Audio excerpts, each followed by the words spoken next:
तुमच्या रोजच्या जेवणात अशी एक चटणी हवी आहे का, जी खमंग, कुरकुरीत आणि पौष्टिक, जी एकदा केली की अनेक दिवस उपयोगी पडेल? Hello friends, welcome back to my channel the Jayshree diaries.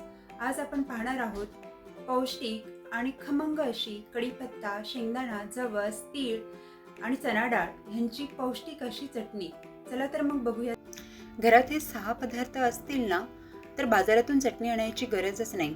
कढीपत्ता, जवस, तीळ, शेंगदाणे, चणा डाळ आणि लसूण यांची अशी खमंग चटणी बनवणार आहोत की साधं वरण भात सुद्धा एकदम झकास लागेल.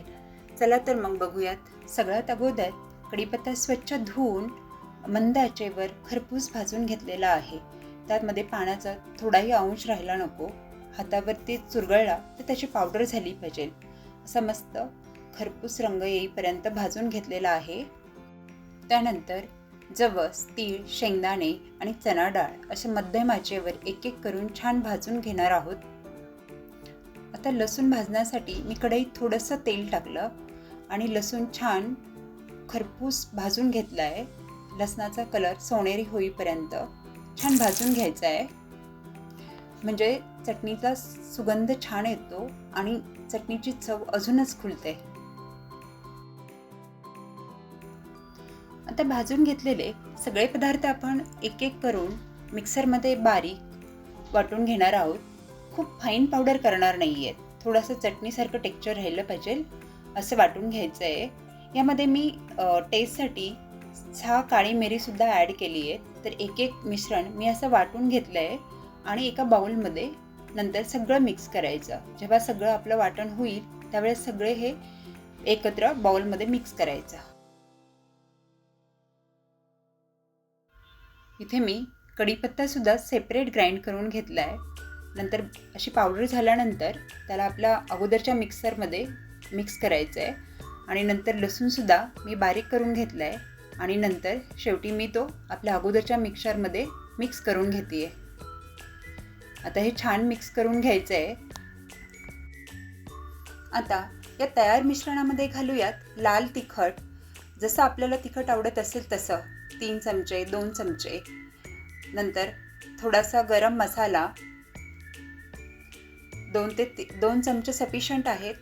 नंतर मी थोडीशी हळद पावडर ॲड केली 1 चमचा आणि नंतर 2 चमचे कांदा लसूण मसाला. तुम्हाला आवडत असेल तर तुम्ही अजून 2 चमचे ॲड करू शकता. आणि नंतर चवीनुसार मीठ आणि हे छान मिक्स करून घ्यायचं. व्यवस्थित मिक्स करून घेऊयात. आता तर या चटणीचा सुगंधच इतका छान येतोय की लगेच भाकरीसोबत खावीशी वाटते. आता या चटणीला आपण एक खास ट्विस्ट देणार आहोत. एका कढईमध्ये मी थोडंसं तेल गरम करून घेतलं आणि त्याची छान फोडणी करून घ्यायची आहे. त्यासाठी मी त्यात तेल गरम झाल्यानंतर हिंग टाकला आणि नंतर आपण जे मिक्सचर तयार केलं चटणीचं तर ते टाकलं. त्याच्यामुळं काय होतं, चटणीला खूप असा खमंग वास येतो आणि चटणी टिकते सुद्धा. पहा, नंतर हे सगळं छान हलवून घ्यायचं. फार वेळ गरम करायची नाही आहे. जस्ट फोडणी घातल्यानंतर जस्ट हलवून घ्यायची, व्यवस्थित मिक्स करायची आणि आपली चटणी तयार. आपली खमंग, सुगंधी आणि चविष्ट चटणी तयार. ही चटणी इतकी खमंग झाली आहे की साध्या वरण भातासोबतही याची चव अप्रतिम लागते. भाकरी, पोळी, थालीपीठ किंवा तुमच्या रोजच्या जेवणासोबत ही चटणी नक्की करून बघा.